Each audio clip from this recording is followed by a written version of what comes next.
प्यारे बच्चों, आज की क्लास में हम लोग रिवीजन करेंगे हम लोग का क्लास 11th का। ठीक है, क्लास 11th का इंग्लिश कोर का जो हमारा पोइट्री सेक्शन है, ठीक है, पहला बुक जिसका नाम है हॉर्नबिल से जो हमारा पोइट्री सेक्शन है उसका सारा का सारा इम्पॉर्टेंट क्वेश्चन आंसर्स को अभी हम लोग रिवाइज करेंगे। और ये सारा का सारा क्वेश्चंस आपके आने वाले परीक्षा के लिए बहुत ही ज़्यादा इम्पॉर्टेंट होने वाला है।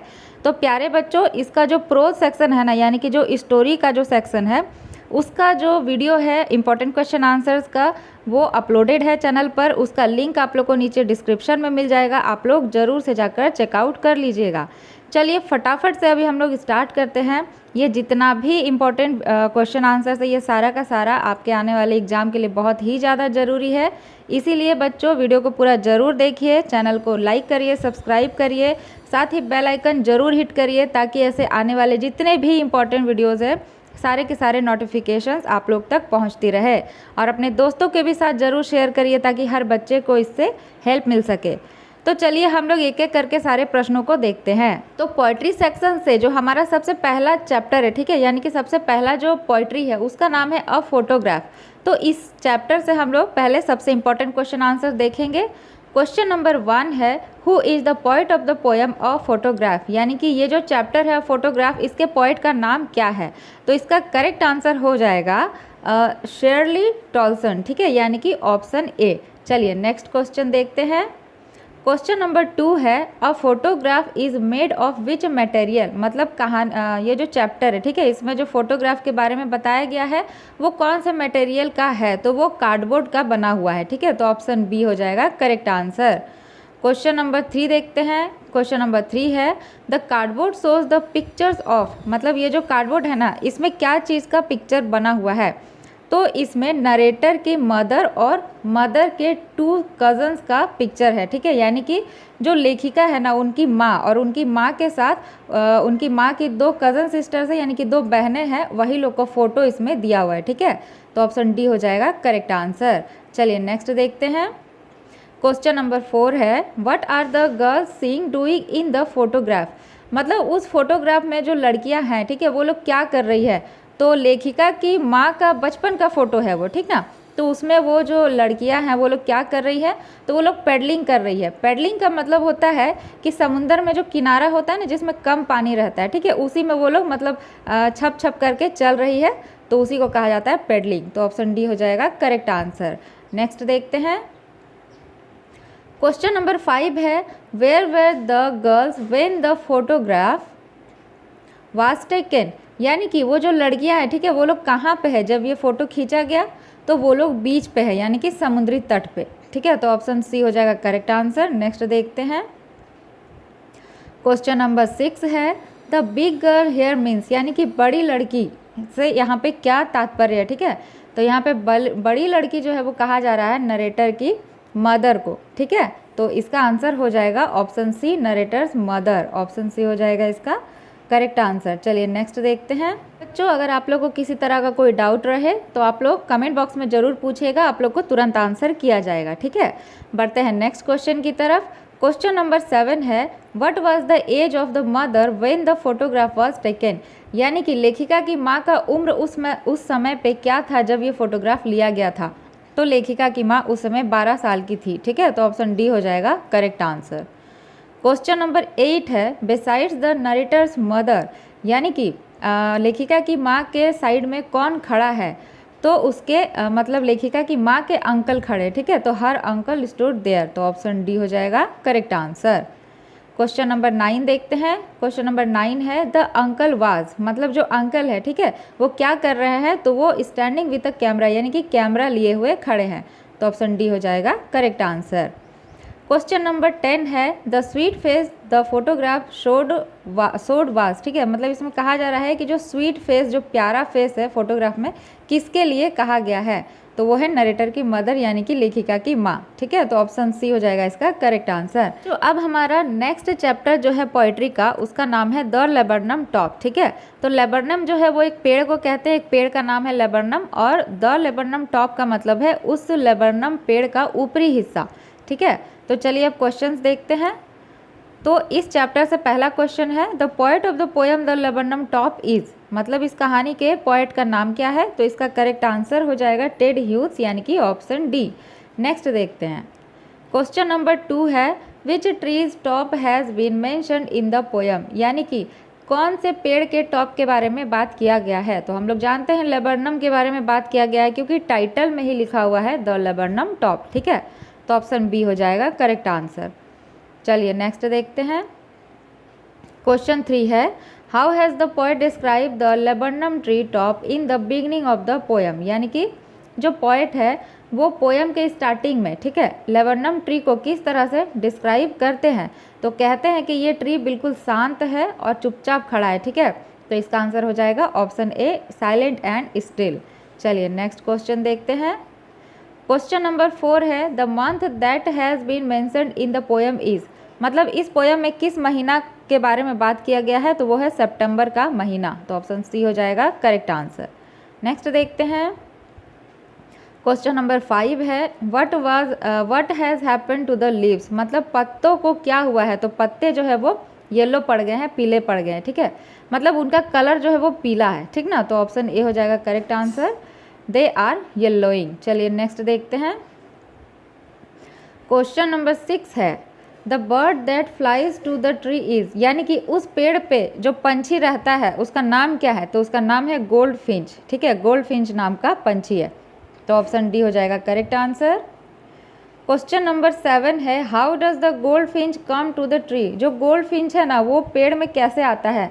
तो वो एकदम चहचहाहट के साथ आता है, ठीक है, चहचहाते हुए आता है और पूरा हलचल करते हुए आता है। तो ऑप्शन ए हो जाएगा correct answer with a twitching cheer up, ठीक है। चलिए नेक्स्ट देखते हैं, क्वेश्चन 8 है the time of the day described in the poem is, मतलब इस पोएम में दिन के कौन से समय के बारे में बात किया गया है? तो वो है आफ्टरनून, यानी कि ऑप्शन बी।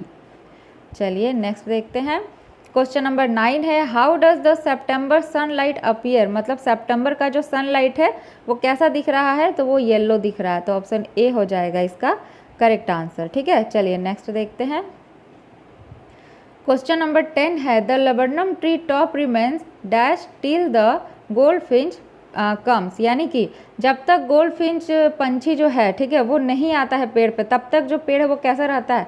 तो बिल्कुल साइलेंट रहता है, ठीक है, साइलेंट एंड क्वाइट स्टिल रहता है।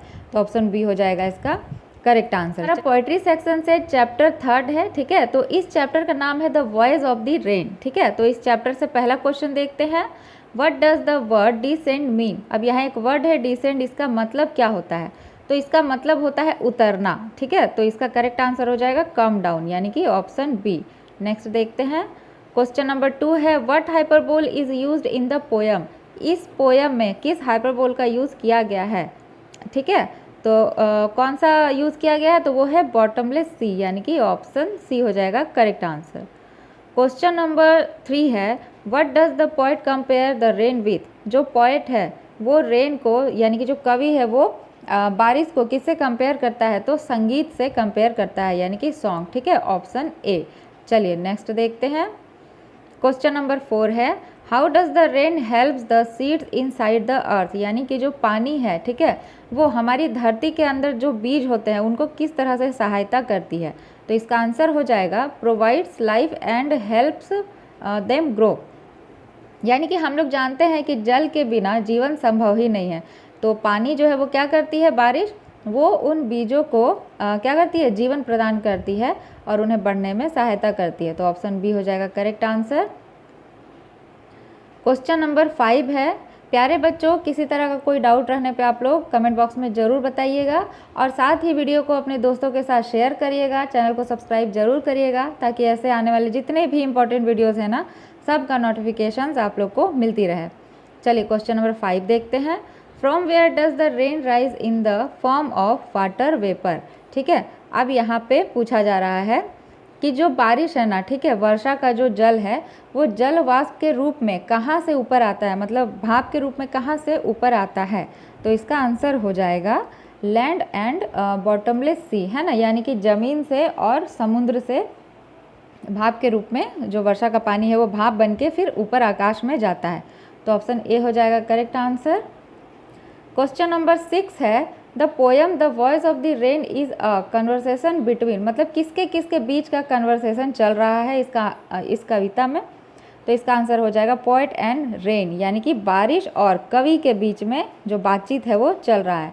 तो ऑप्शन ए हो जाएगा करेक्ट आंसर। नेक्स्ट देखते हैं क्वेश्चन 7 है what does who art thou mean. यहाँ पे एक सेंटेंस है हु आर्ट दाउ, ठीक है। तो देखिए ये जो सेंटेंस है ना, ये सब बहुत पुराना इंग्लिश का वर्ड है, ठीक है, मतलब बहुत पहले का ज़माना का। तो यहाँ पे जो लेखक है ना वो पुराना इंग्लिश का वर्ड को लेकर इस पोएम को लिखे हैं। तो इसमें कहा जा रहा है हु आर्ट दाउ का मतलब क्या है। तो हु आर्ट दाउ का मतलब होता है हु आर यू, यानी कि तुम कौन हो, ठीक है। तो ऑप्शन बी हो जाएगा इसका करेक्ट आंसर। चलिए नेक्स्ट देखते हैं क्वेश्चन नंबर 8 है what happens to the rain in the sky, मतलब आसमान के ऊपर फिर जो रेन है, जो बारिश है, ठीक है, उसका क्या होता है। तो वो फिर बारिश के रूप में नीचे गिरती है, ठीक है। तो इसका आंसर हो जाएगा option C rain falls down. Next question देखते हैं क्वेश्चन नंबर 9 है what is vaguely form D, मतलब इसका मतलब क्या है अनिश्चित रूप, ठीक है। इसका मतलब क्या है, तो इसका मतलब है क्लाउड्स, यानी कि बादल। ऑप्शन ए हो जाएगा करेक्ट आंसर। क्वेश्चन नंबर 10 है who rises eternal out of the land, ठीक है। अच्छा प्यारे बच्चों, आप लोग को अगर किसी तरह का कोई नॉइज़ आ रहा है ना, साउंड आ रहा है, तो उसको अवॉइड करिएगा। इधर बगल में थोड़ा कुछ काम चल रहा है, ठीक है, ये उसी का साउंड है। तो क्वेश्चन नंबर 10 है who rises eternal out of the land, यानी कि धरती के अंदर से, ठीक है, जो उभरता है वो क्या है, तो वो है वाटर वेपर, यानी कि वाष्प। ऑप्शन डी हो जाएगा करेक्ट आंसर। चलिए नेक्स्ट क्वेश्चन देखते हैं। अब हमारा जो चैप्टर 4 है, ठीक है, इसका नाम है चाइल्डहुड, ठीक है। तो इस पोएम से हम लोग क्वेश्चन आंसर देखते हैं। क्वेश्चन नंबर 1 है who is the poet of the poem childhood, इसके लेखक का यानी कि पोएट का नाम क्या है। तो आंसर हो जाएगा मार्कस नेटन, यानी कि ऑप्शन सी। चलिए नेक्स्ट क्वेश्चन देखते हैं। क्वेश्चन नंबर 2 है what is the opposite of the word hidden, ठीक है। हिडन का जो अपोजिट मीनिंग है वो क्या होता है। तो हिडन का मतलब छुप जाना होता है ना, छुपना मतलब छुपा के रखना। तो इसका अपोजिट क्या हो जाएगा ओपन, यानी कि ऑप्शन ए हो जाएगा करेक्ट आंसर। नेक्स्ट देखते हैं क्वेश्चन नंबर 3 है what question does the poet ask to himself, यानी कि जो पोएट है वो अपने आप से क्या प्रश्न कर रहे हैं, ठीक है। तो इसका आंसर हो जाएगा when did my childhood go, where did my childhood go, यानी कि मेरा बचपन कहाँ गया, मेरा बचपन कब गया, ठीक है। तो इसका करेक्ट आंसर क्या हो जाएगा option C both A and B. चलिए नेक्स्ट क्वेश्चन देखते हैं। क्वेश्चन नंबर 4 है what is the poem childhood about, ये जो चाइल्डहुड पोएम है ये किस बारे में है। तो ये है पोएट्स लॉस्ट चाइल्डहुड, यानी कि पोएट का जो खोया हुआ बचपन है उसके बारे में है। तो ऑप्शन ए हो जाएगा करेक्ट आंसर। क्वेश्चन नंबर 5 है what is the meaning of the word ceased, ठीक है। ये जो वर्ड है सीज्ड, इसका मतलब क्या होता है। तो इसका मतलब होता है कम टू द एंड, यानी कि ऑप्शन बी। नेक्स्ट देखते हैं क्वेश्चन 6 है after what age did the poet realise that he had lost his childhood, मतलब किस एज के बाद पोएट को ये रियलाइज़ हुआ कि वो अपना चाइल्डहुड को खो चुके हैं, ठीक है। तो इसका आंसर हो जाएगा 11 साल के बाद। तो ऑप्शन बी हो जाएगा करेक्ट आंसर। नेक्स्ट देखते हैं क्वेश्चन नंबर 7 है the face of an infant symbolises, मतलब फेस ऑफ इन्फेंट का मतलब होता है कि एक छोटा बच्चा, ठीक है। तो ये क्या सिम्बलाइज कर रहा है। तो ये सिम्बलाइज कर रहा है मासूमियत को, यानी कि ऑप्शन सी हो जाएगा करेक्ट आंसर। क्वेश्चन नंबर 8 है what could the poet not find in the geography book, यानी कि ज्योग्राफी के बुक में, ठीक है, पोएट को क्या नहीं मिलता है। तो इसका करेक्ट आंसर क्या हो जाएगा, इसका करेक्ट आंसर हो जाएगा हेल एंड हेवन, यानी कि स्वर्ग एंड नर्क, ऑप्शन ए। चलिए नेक्स्ट देखते हैं क्वेश्चन नंबर 9 है what does the poet associate adulthood with, इसमें कहा जा रहा है कि कवि जो अडल्टहुड है, ठीक है, उसको किससे जोड़ता है। तो इसका करेक्ट आंसर हो जाएगा मैच्योर थिंकिंग से। तो ऑप्शन डी इसका हो जाएगा राइट आंसर। क्वेश्चन नंबर 10 है why are the adult not what they seem to be, इसमें कहा जा रहा है कि जो अडल्ट लोग होते हैं, ठीक है, मतलब जो बड़े लोग होते हैं वो लोग वैसे नहीं दिखते जैसे वे होते हैं, और वे लोग जो होते हैं वैसे वो लोग दिखते नहीं है ना, मतलब मन में कुछ और बाहर से कुछ और। तो ऐसा क्यों होता है, ठीक है। तो इसका जो कारण है वो है they talk and preach of love but do not act so. इसका आंसर है कि वे मतलब उपदेश तो देते हैं, मतलब प्रेम पे, व्यवहार पे, कि अच्छा व्यवहार करना चाहिए, सबसे अच्छे से बात करना चाहिए, धर्म के साथ चलना चाहिए, लेकिन वो लोग खुद ही वैसा व्यवहार नहीं करते हैं। ठीक है, तो इसीलिए इसमें कहा गया है कि वो जैसा होते हैं वैसा दिखते नहीं हैं। तो ये हो जाएगा इसका आंसर ऑप्शन ए। नेक्स्ट देखते हैं। अब हमारा पोएट्री सेक्शन से लास्ट चैप्टर है, चैप्टर नंबर 5, जिसका नाम है फादर टू सन। तो इस चैप्टर से पहला क्वेश्चन है the poet of father to son is, यानी कि इस कविता के पोएट का नाम क्या है। तो इसका आंसर हो जाएगा ऑप्शन डी, एलिजाबेथ जेनिंग्स। ठीक है, क्वेश्चन नंबर 2 में देखिए उसी क्वेश्चन को घुमा के पूछा गया है, Elizabeth Jennings is the poet of, मतलब ये किस पोयम के पोएट है। तो इसका आंसर हो जाएगा फादर टू सन, यानी कि ऑप्शन सी। आगे बढ़ते हैं। क्वेश्चन नंबर 3 है who is the narrator in the poem father to son, यानी कि फादर टू सन के जो पोएट है उसका नाम तो एलिजाबेथ जेनिंग्स है, लेकिन जो नरेटर है यानी कि जो इस पोयम में बात कर रहा है, ठीक है, इस पोयम को सुना रहा है, इस कहानी को बोल रहा है, वो कौन है। तो वो है फादर। ठीक है, तो ऑप्शन बी हो जाएगा करेक्ट आंसर। क्वेश्चन नंबर 4 है this child refers to dash in the poem father to son is, यानी कि दिस चाइल्ड ये किसके लिए यूज किया गया है। तो सन के लिए, बेटे के लिए। ठीक है, तो ऑप्शन डी हो जाएगा करेक्ट आंसर। क्वेश्चन 5 है what is the poem father to son about, ये जो पोयम है ये किस बारे में है। ठीक है, तो इसका आंसर हो जाएगा showed relationship between father and son, यानी कि पिता और पुत्र के जो आपस का जो रिश्ता होता है वो जो खराब हो गया है, ठीक है, खराब रिश्ता, उसी को ये डिपिक्ट करता है। तो ऑप्शन ए हो गया है करेक्ट आंसर। ठीक है, चलिए नेक्स्ट देखते हैं। क्वेश्चन नंबर 6 है who is I in the poem father to son, इस पोयम में आई किसको रेफर करता है। तो इसका आंसर हो जाएगा फादर को, यानी कि ऑप्शन डी। क्वेश्चन नंबर 7 है who is unable to understand the child in father to son, अब इस पोयम में कौन है जो चाइल्ड को अंडरस्टैंड नहीं कर पा रहा है, असमर्थ है उसको समझने में। तो वो है फादर, यानी कि पिता। तो ऑप्शन सी हो जाएगा करेक्ट आंसर। क्वेश्चन नंबर 8 है who has lived in the same house for years in the poem father to son, मतलब कौन है जो लोग एक ही घर में सालों से रह रहे हैं लेकिन फिर भी एक दूसरे को समझ नहीं पा रहे हैं। तो वो लोग हैं फादर एंड सन, यानी कि पिता और पुत्र, यानी कि ऑप्शन डी। क्वेश्चन नंबर 9 है who speak like strangers in the poem father to son, तो इसमें कहा जा रहा है कि कौन कौन है जो आपस में मतलब एक दूसरे के होते हुए भी एक दूसरे से एक स्ट्रेंजर्स यानी कि अजनबी के जैसे बात करते हैं। तो वो है फादर एंड सन, यानी कि बाप और बेटे, पिता और पुत्र। ठीक है, तो हम लोग जानते हैं ना कि सोसाइटी में कई फैमिलीज ऐसे होते हैं जिसमें बेटा और पिता का आपस का जो अंडरस्टैंडिंग होता है ना वो बढ़िया नहीं होता है। ठीक है, वो लोग एक दूसरे को नहीं समझ पाते हैं। तो इसी बात को इस कहानी में, इस पोयम में दर्शाया गया है। ठीक है, तो चलिए नेक्स्ट क्वेश्चन देखते हैं। क्वेश्चन नंबर 10 है who is the prodigal in the poem father to son, मतलब इस पोयम में जो फिजूल खर्ची करने वाला है, ठीक है, वो कौन है। तो ऑब्वियस बात है कि वो सन ही होगा, यानी कि बेटा ही होगा। ठीक है, तो ऑप्शन डी हो जाएगा करेक्ट आंसर।